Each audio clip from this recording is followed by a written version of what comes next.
Okay, continuing on. So the other example of denotation that I offer is if you looked up in a dictionary the word house, it would be defined as, quote, a building in which people live, reside, residence for human beings, end quote. So it's cut and dry, very factual. That's how denotation works. Now, this is different than connotation. So connotation is the cultural associations that we link to words. We apply ideas and emotions and feelings to words. So an example, for an American who thinks of the word eagle, then they think and associate it with ideas like freedom or even America. Another example would be home. So if we think of the connotation of home, home is usually thought of as like family and comfort and safety and all those positive ideas. Let's think about the following and practice.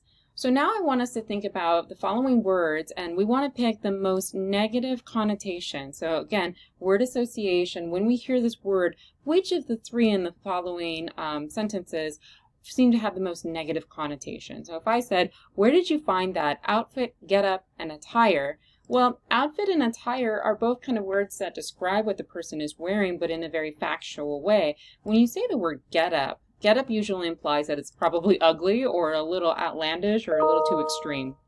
So that provides like a negative connotation. Getup. Next one. A trim, skinny, slender woman entered the room. Well, when you think about the word trim, trim implies just someone who is a little fit, right? Or maybe slender is a bit fit. But when you say skinny, skinny is usually associated with maybe that's a little too much. It has more of that negative vibe to it than trim. Trim sounds like more like you've exercised or something, and slender is usually like you're graceful. So skinny has more of the negative idea. Number 3, the leader was his nation's most notorious, well-known, famous advocate. Well, well-known and famous are both more positive or at least factual kind of concepts. When you say notorious, that's someone who's known for doing something bad. So that would be the negative. Immigrants thronged, flocked, or swarmed into the large cities. So thronged and flocked are more positive than swarmed. Swarmed is associated with insects, and usually as a society we dislike insects. We try and do everything we can to eradicate a lot of them. So swarmed has a very negative feel to it. Let's flip this and now look for the most positive connotation, the most positive. So we went to their house, home, or dwelling. Well, home and dwelling, again, seem very factual, very, sterile, but house and dwelling seem that way, but home, when you use the word home, as I said before, it has this kind of safe feeling. But a house is just a structure, and a dwelling is just a structure. Home is very much a family. The young girl, excited to shop, strolled, marched, skipped to the store. So strolled is just leisurely walking, marched just kind of like emphatically walking, but skipped implied if you're skipping around, then you're probably happy. Positive one. Sammy, a Labrador, leapt for the treat, happily, ecstatically, or contentedly. So happily and contentedly are good, that's true, but ecstatically is going to be the most positive of the three, ecstatic. Shelley's prom dress was dazzling, shiny, or gaudy. Okay, well, shiny is positive, I'll give you that. Gaudy is definitely negative. Gaudy implies that it's over the top. It's actually kind of garish and gross. But dazzling, that's probably the most positive. Lastly, the letter of recommendation that his professor gave him was favorable, fair, and glowing. Well, favorable and fair are positive, but glowing is the most positive. Let's look now at maybe something that might be more neutral. So we want to find the word that implies this a neutral or objective connotation. So it's not positive, it's not negative, but more so in the middle. Smith has had her soulmate, companion, pet, a Labradoodle for 7 years. Well, soulmate definitely has a connotation of positivity, extreme positivity. Even companion is very positive. But pet is actually kind of factual, so that's objective. Sherry just got her hair cut. It is blunt, stunted, or short. So blunt, it has a very kind of like abrupt, negative kind of feel to it. Stunted as well. But short seems very neutral. It seems just kind of factual. It's just short. Sad, bereft, heartsick would aptly describe how Steve felt after Dave died. So sad, bereft, heartsick. Well, heartsick has a real moving feel to it, a real moving connotation. Bereft as well is super sad.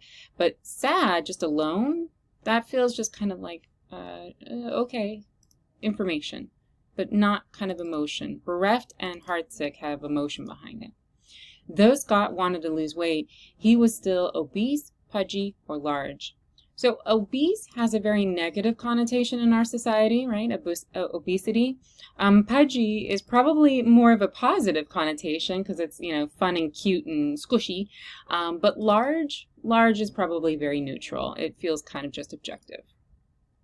Let's move on. Okay, so the last stylistic idea or technique that I'm going to introduce you to, you probably learned a lot of these, what are called figures of speech. So figures of speech are simply when you're not using a literal form. You mean something beyond the literal level, in other words. You want to imply some sort of deeper meaning to some aspect of your section of your writing. Please be careful that when you're using figures of speech, you do want to avoid cliches. We want to avoid commonly used metaphors. In other words, you're not really adding much to your writing if you use something that has already been used or is so well known. Like if you said, oh, you hit the nail on the head. Okay. See, that didn't add much. It didn't do much for anything because everyone knows that metaphor, that cliche, and so it's not impactful. And the point of style, the point of adding style is to add impact and engagement. So you really want to be creative. You want to create your own figures of speech, okay? As much as possible. Put it in a unique way. So the first one I'm going to talk about is what's called a conventional symbol. So a conventional symbol is going to be a word that represents something beyond its literal meaning. And what that means is it's a socially agreed upon abstract meaning. Abstract meaning is to say an idea. So we kind of like connotation. We apply or attach certain ideas to certain objects or certain numbers or certain colors. For example, if you had the word apple, well, apple is a conventional symbol of education because previously students would actually bring apples to their teachers. So apple is associated with education. It's also associated with health because there used to be a phrase, a maxim, an apple a day keeps the doctor away. So it's the idea that if you're eating apples, it's good for your health. Another idea of apple is temptation, and you can think of temptation as either Snow White or even biblical, right? And then more modern times, an apple is associated with technology, obviously. Okay, Apple products. Well, colors also can be conventional symbols. Yellow is usually associated with decay, something is dying. But it's also associated with cowardice, someone being a coward, right? A yellow stripe up their back is to say someone is a coward. Hyperbole is another figure of speech. So hyperbole is when you exaggerate something to the point where it's not true, it's not literal, it's too far. So if I don't see him again, I will just die. Okay, well, you're not going to really die if you don't see him. You're just going to be very sad. So it's a hyperbole. Imagery. Imagery is wonderful. Please add imagery to your writing for sure. So imagery is created, oftentimes people just focus on the visual, that you're adding some sort of mental picture but in a visual way. Sure, yes, but more than that would be add in oral or even tactile. So sound, touch, smell, taste. You want to add in those kind of provoking words or ideas. So here's an example. The yellowish glow shone through the turbulent sky. Dew was thick in the air and the whistling winds were increasing. She became concerned that a storm was coming. So the yellowish glow, okay, that's your visual, as well as the turbulent sky is a visual aspect of the imagery, but also dew was thick in the air. You know how when it's about to rain, you can almost smell it? It like smells wet or dewy. So that was an intention to put in this aspect of scent. The whistling winds, so whistling is to add in that sound kind of imagery.